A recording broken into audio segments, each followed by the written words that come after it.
तो कैसे हैं मेरे प्यारे भाइयों एंड बहनों। आई होप कब लगे अच्छे होंगे। आपकी जो स्टडी चलेगी बहुत ही बेहतरीन चलेगी। तो आज के क्लास में बात करने वाले हैं क्लास 12th के फिजिक्स के मॉडल सेट वाला ऑब्जेक्टिव क्वेश्चन। मेरे भाई काफी बच्चे का जो है डिमांड था कि सर मॉडल सेट वाला ऑब्जेक्टिव क्वेश्चन प्लीज करा दीजिए। हमने लेकर फाइनली लेकर आ चुके हैं, आप लोग अच्छे तरीका से देखिएगा।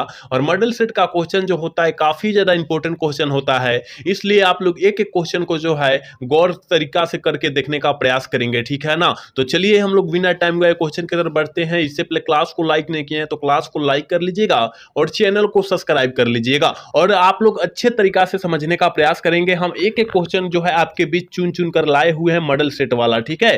कहा जा रहा है आवेश का बीमा क्या होता है। हमने क्वेश्चन एक कितना बार अपने क्लास में कराया है कि आवेश का सही मात्रक कहे, आवेश का बीमा कहे तो आप मारिएगा एटी मारिएगा, और आवेश का सही मात्रक कहे कूलम मारिएगा, क्योंकि हमने बतलाया है ऑलरेडी, आप याद रखिएगा, ठीक है ना। चलिए 2 नंबर क्वेश्चन में कहा जा रहा है कार्बन प्रतिरोध का कलर कोड में लाल रंग का मान जो होता है वो कितना होता है। हमने क्या आप सभी को ट्रिक नहीं बतलाया था, बीबी रोय जीबी वाला बतलाया था ना। आप इसी से याद कर लिए होते, अभी तो याद शायद नहीं किए हैं, लेकिन आप अभी से कर लीजिए। यहाँ बी से ब्राउन, सॉरी बी से ब्लैक, बी से ब्राउन, आर से रेड, ओ से ऑरेंज, वाई से येलो, जी से ग्रीन, बी से ब्लू। आप याद रखिएगा जीरो से गिनिएगा। कौन सा इसी से गिनिएगा, जीरो से गिनिएगा। 0 1 2 3 4 5 6।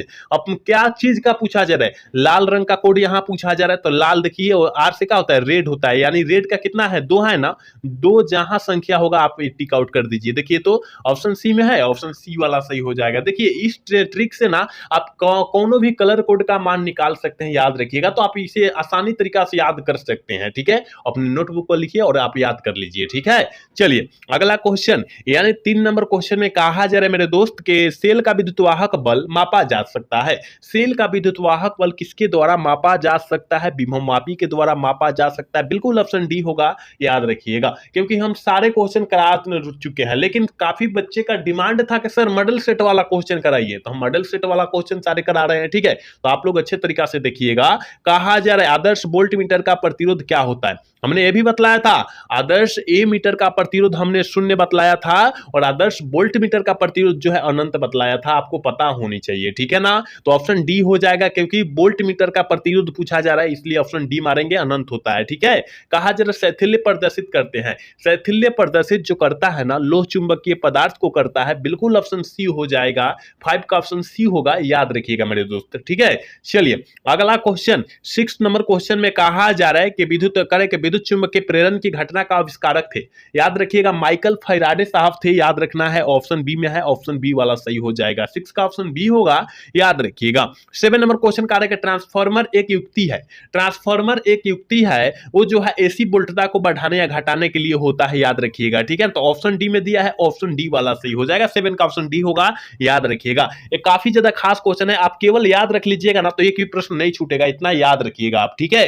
कहा जा रहा है कुहरे में फोटोग्राफी के लिए प्रयुक्त फिल्में होती है।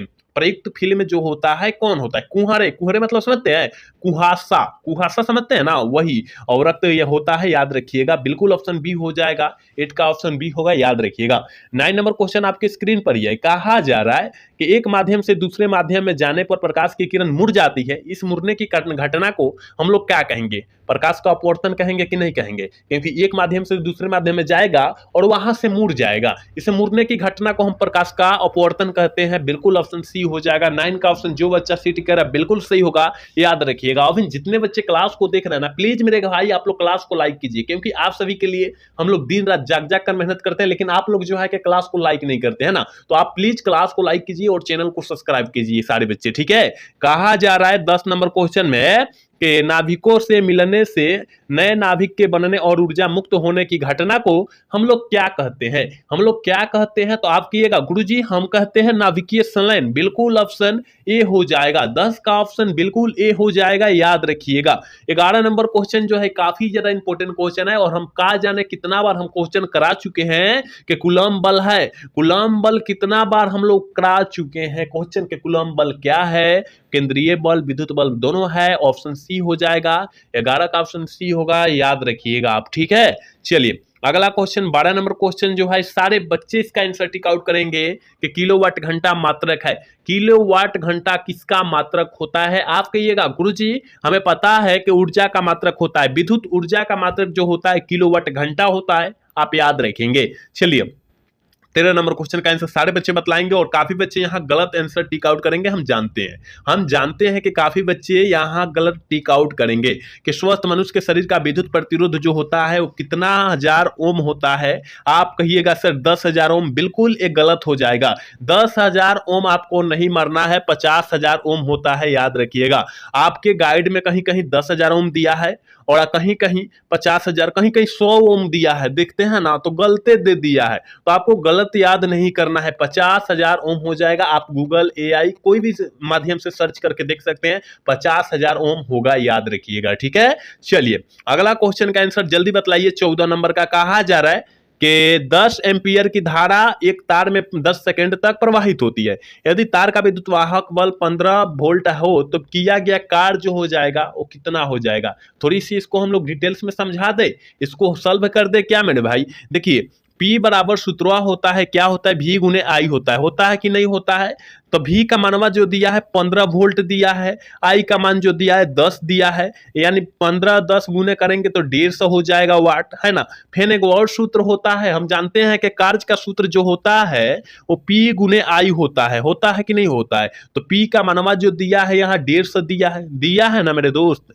देखिए 150 और गुने I का मानवा 10 दिया है, यानी गुना करेंगे तो कितना हो जाएगा? 2 को 0 बैठा दीजिए, 1500 जूल हो जाएगा। देखिए तो कहीं दिया है, देखिए तो दिया है। कितना आसान तरीका से हमने बतला दिया, ऑप्शन ए में दिया है, याद रखिएगा। अगर आपको कंसेप्ट पता होगा, सूत्र पता होगा, तो एक भी क्वेश्चन आप नहीं छोड़ सकते हैं, है ना, याद रखिएगा। तो सूत्र फॉर्मूला सारे याद रखना होगा आप सभी को। ठीक है, कहा जाए टेस्ला इकाई किसका होता है? काफी ज्यादा खास क्वेश्चन है, जल्दी बतला दीजिए। 15 का ऑप्शन क्या हो जाएगा? तो आप कहिएगा गुरुजी विद्युत चुंबकीय क्षेत्र का ऐसे मात्रक जो होता है टेस्ला होता है, याद रखिएगा। ऑप्शन जो हो जाएगा करेक्ट ऑप्शन सी होगा, याद रखिएगा। चलिए यहां 16 नंबर क्वेश्चन में कहा जा रहा है कि 5 ओम कि एक तार से भी जिसका विभवांतर 7 वोल्ट होता है, 20 मिनट तक धारा प्रवाहित होती है, तो उसमें जो हो जाएगी कितना? 2800 कैलोरी हो जाएगी, याद रखिएगा। ऑप्शन डी में दिया है, ऑप्शन डी वाला सही हो जाएगा। और आपके एग्जाम 2018 में भी आया है ये प्रश्न, 2018 और 2023 में भी आया है। कहीं ना कहीं ये प्रश्न काफी ज्यादा इंपॉर्टेंट है, तभी ना आया है, तो आप याद रखिएगा इस प्रश्न को। ठीक है, चलिए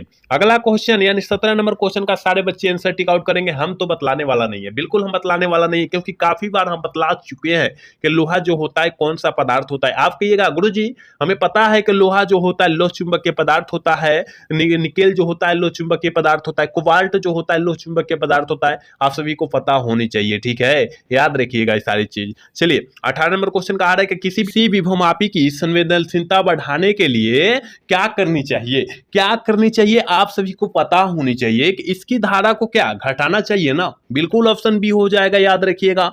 ऑप्शन बी हो जाएगा 18 का, आप याद रखिएगा। ठीक है, नेक्स्ट नंबर क्वेश्चन आपके स्क्रीन पर है मेरे दोस्त। कहा जा रहा है कि ताप बढ़ने के साथ साथ अर्धचालक का प्रतिरोध क्या होता है? घटता है, बिल्कुल ऑप्शन अनिश का बी हो जाएगा, याद रखिएगा। अगला क्वेश्चन 20 नंबर क्वेश्चन आपके स्क्रीन पर है मेरे दोस्त। कहा जा रहा है विभवमापी में प्रयोग में जब गैल्वेनोमीटर में शून्य विक्षेपित होता है तब धारा का प्रवाह जो होता है वो गैल्वेनोमीटर परिपथ में बिल्कुल नहीं होता है। ठीक है ना, ऑप्शन बी में दिया है, बिल्कुल ऑप्शन बी हो जाएगा 20 का, याद रखिएगा। ठीक है, चलिए 21 नंबर क्वेश्चन में कहा जा रहा है बीवर जिसे हम लोग होल कहते हैं, और मोबाइल आवेश का वाहक जो होता है कैसा होता है? कहिएगा कि सर बैलेंस डी बैंड के जैसा होता है, बिल्कुल ऑप्शन सी हो जाएगा 21 का, याद रखिएगा। ठीक है, चलिए अगला क्वेश्चन यानी 22 नंबर क्वेश्चन में कहा जा रहा है कि ट्रांजिस्टर की धारा लाभ अल्फा परिभाषित होता है। काफी ज्यादा खास क्वेश्चन है, आप याद रखिएगा कि लाभ अल्फा जो है परिभाषित कैसा होता है, किसके द्वारा परिभाषित होता है? आप कहिएगा गुरुजी हमें पता है कि IC बटा IE के द्वारा परिभाषित होता है, ऑप्शन बी में दिया है, ऑप्शन बी वाला सही हो जाएगा 22 का, याद रखिएगा। ठीक है, 23 नंबर क्वेश्चन करेगा वैसी युक्ति जो सौर ऊर्जा को विद्युत ऊर्जा में परिवर्तित करता है, मतलब बदल देता है, तो उसे हम लोग क्या कहते हैं? सौर सेल कहते हैं, क्योंकि सौर ऊर्जा को बदल रहा है विद्युत ऊर्जा में, तो सौर सेल ना कहलाएगा, बिल्कुल ऑप्शन ए हो जाएगा, याद रखिएगा।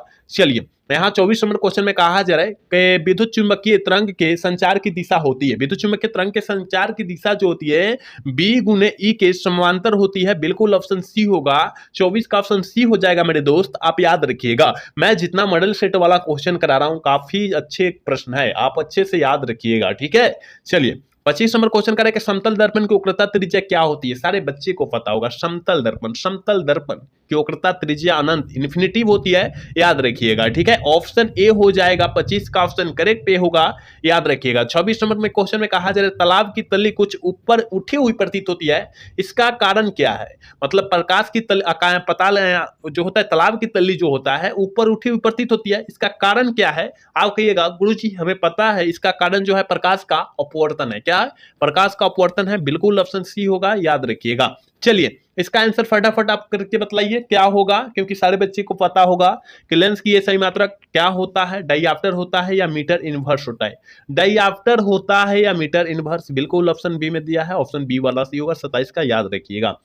28 नंबर क्वेश्चन में कहा जा रहा है कि एक उभयलोतल लेंस से 1.5 प्रत्येक की तली पर त्रिज्या 20 cm है, तो क्षमता जो हो जाएगी वो कितना हो जाएगी। क्या क्षमता पूछा जा रहा है, आप सभी को पता होगा क्षमता जो हो जाएगा 5 डाइऑप्टर हो जाएगा, बिल्कुल ऑप्शन ए होगा, याद रखिएगा। चलिए यहाँ 29 नंबर क्वेश्चन में कहा जा रहा है कि एक आवर्धन ग्लास जिसकी क्षमता जो हो जाएगी 12 डाइऑप्टर है, तो आवर्धन क्या होगा। आवर्धन जो हो जाएगा 4 हो जाएगा, बिल्कुल ऑप्शन ए हो जाएगा 29 का, याद रखिएगा आप। चलिए 30 नंबर क्वेश्चन करें कि विभिन्न दिशाओं में कर्निया की वक्रता त्रिज्या और समानता के कारण उत्पन्न दृष्टि दोष को क्या कहते हैं। और समानता के कारण जो होता है उत्पन्न दृष्टि दोष को हम लोग क्या कहेंगे, जल्दी बतलाइए। 30 का ऑप्शन क्या होगा, कहेगा गुरुजी अबिंदुकता दोष उत्पन्न होता है असमानता के कारण, बिल्कुल ऑप्शन डी होगा, याद रखिएगा। निकट दृष्टि दोष के निर्वाचन के लिए किस लेंस का प्रयोग करते हैं। निकट अवतल लेंस, निकट अवतल लेंस, दूर उत्तल लेंस, याद रखिएगा।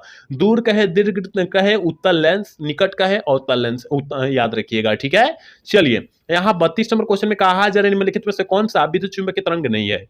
कौन जो है विद्युत चुंबकीय तरंग नहीं है। आप कहिएगा गुरुजी हमें पता है विद्युत चुंबकीय तरंग नहीं है, हमको पता है कि ध्वनि तरंग नहीं है, बिल्कुल ऑप्शन सी होगा, याद रखिएगा।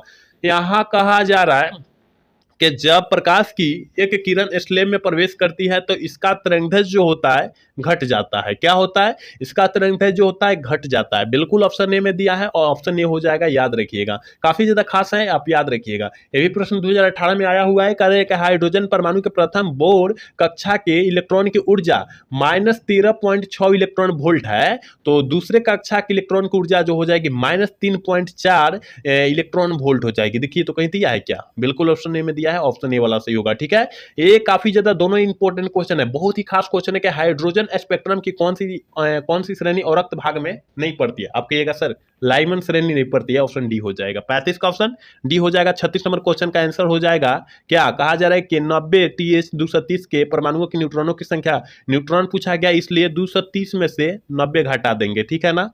90 घटाएंगे, यहाँ 0 यानी 140 हो जाएगा, ठीक है। 140 हो जाएगा, याद रखिएगा। न्यूट्रॉनों की संख्या जो हुआ 140 होगा, बिल्कुल ऑप्शन बी हो जाएगा 36 का, याद रखिएगा।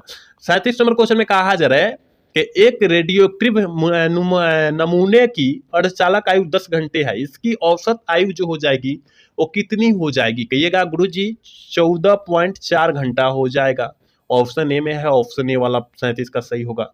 इसका आंसर जल्दी बतलाइएगा। एन टाइप पी टाइप अर्धचालक पढ़ रहे हैं ना, इसका आंसर फटाफट बतला दीजिए कि एन पी एन ट्रांजिस्टर की क्रिया उत्सर्जक द्वारा आई धारा IB तथा संग्राहक धारा IC में संबंध जो होता है IB बराबर IC प्लस IC होता है। देखिए तो कहीं दिया है क्या, IC कहाँ, IE ना होगा मेरे दोस्त, IE होगा। ऐसे तो ये नहीं होना चाहिए, ऐसे तो ए नहीं होना चाहिए मेरे दोस्त। IE बराबर IC, समझ रहे हैं ना बात को, IC IB होगा, ठीक है। इस तरह का दिया रहेगा, इसमें से कोई ऑप्शन नहीं होगा, ठीक है। इनमें से कोई ऑप्शन नहीं होना चाहिए, याद रखिएगा। IC यहाँ रहेगा तब यहाँ पर जो है IB रहेगा, तब ना सही होगा। इनमें से कोई ऑप्शन नहीं है मेरे दोस्त, आप याद रखिएगा।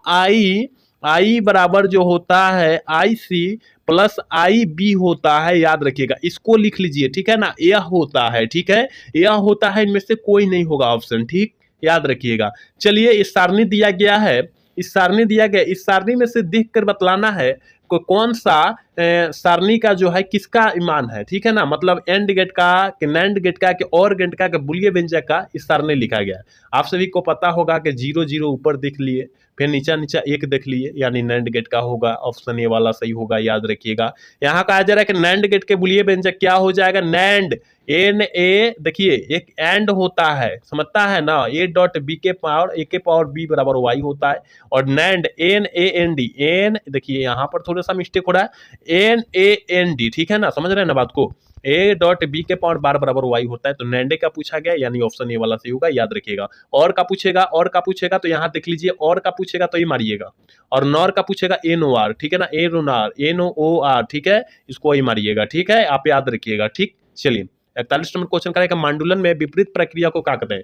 मांडुलन के विपरीत मतलब पीछे वाला प्रतिक्रिया को मांडुलन नहीं कहते हैं, बी मांडुलन नहीं करते हैं, बिल्कुल ऑप्शन ए हो जाएगा, याद रखिएगा। और आज के क्लास के लास्ट क्वेश्चन, यानी इस मॉडल सेट का लास्ट क्वेश्चन है, कहा जा रहा है पृथ्वी के किसी स्थान पर टीवी प्रेरण टावर की ऊंचाई 245 मीटर है, जिनकी अधिकतम दूरी इस टावर पर प्रसारण पहुंचते है, यानी 56 मीटर, 56 किलोमीटर पर पहुंचते हैं, याद रखिएगा, ऑप्शन सी हो जाएगा, 42 का ऑप्शन सी होगा, याद रखिएगा। तो हमने मॉडल सेट वाला क्वेश्चन समाप्त कर दिया, मॉडल सेट 1 जो है समाप्त हो चुका है। कल के क्लास में मॉडल सेट 2 होगा, और मॉडल सेट 2 में जितना इंपॉर्टेंट क्वेश्चन होगा वो सारे करा देंगे, ठीक है। तो आज का क्लास जो है कैसा लगा, अगर अच्छा लगा होगा तो चैनल को सब्सक्राइब और वीडियो को लाइक करना भूलिएगा। मिलेंगे अगला सेशन में। जय हिंद, जय भारत, टाटा, बाय बाय।